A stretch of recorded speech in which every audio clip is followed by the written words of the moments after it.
ang aswang sa ilalim ng akasya.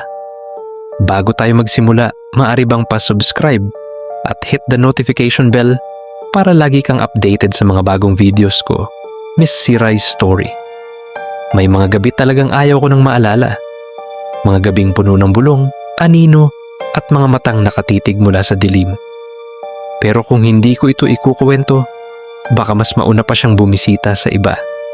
At nagsimula ang lahat sa ilalim ng isang lumang punong akasya. Noong gabing iyon, galing ako sa lamay sa kabilang sitio. 12:00 na nang umuwi ako. Ang hangin malamig at ang kalsada ay tahimik na parang walang nakatira sa buong baryo. Ang mga talahib ay sumasayaw sa bawat ihip, pero kakaiba ang kilos nila. Parang may dumadaan na hindi ko nakikita. Habang naglalakad, napansin kong parang may hakbang sa likuran ko. Hindi pangkaraniwang hakbang. Masyadong mabagal, masyadong mabigat. Tumingin ako. Wala naman, pero ramdam ko may nagmamasid.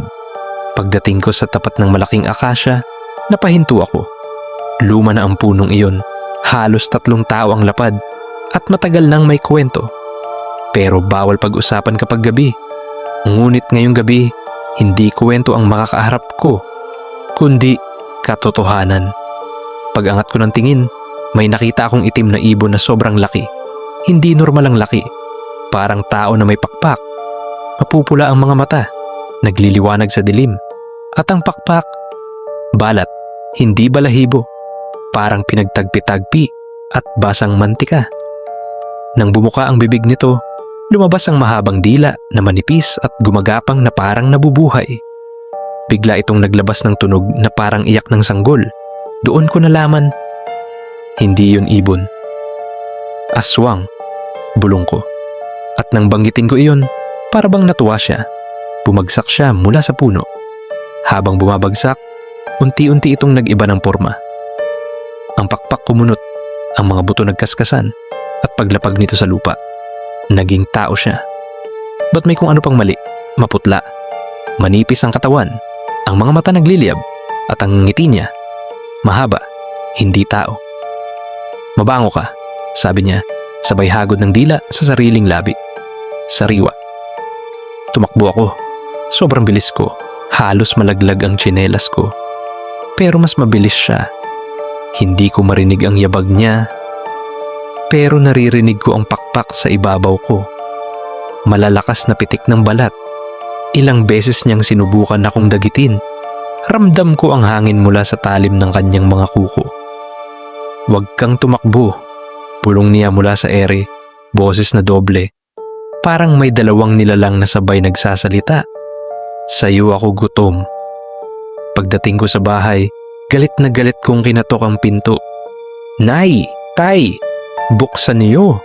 Pagbukas, agad akong hinila papasok. Si tatay nagsaboy ng asin sa pintuan. Si nanay kumuha ng bawang at kandila. Sa sobrang takot, halos mabitawan niya ang posporo. At bago pa man maisara ang pinto, bang! May malakas na bumagsak sa bubong. Tahimik kami. Walang gumagalaw. Pero rinig namin ang pagiskis ng kuko sa yero. Paikot, paikot. Parang may nilalang na naglalakad sa bubong, naghahanap ng masisilipan. "Tay," bulong ko. "Tiisin mo lang," sagot niya. "Gusto ka niya." Maya-maya, may tunog ng pagdilat ng yero. Krrrr. Parang may humihila ng metal gamit dila.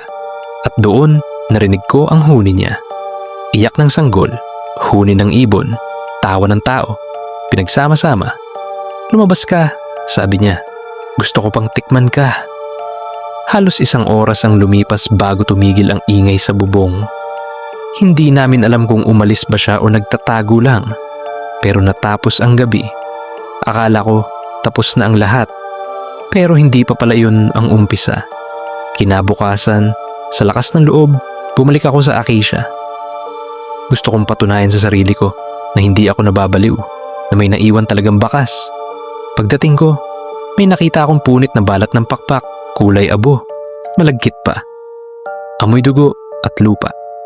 Lumapit ako sa puno at doon, may nakita akong nakaukit sa mismong kahoy.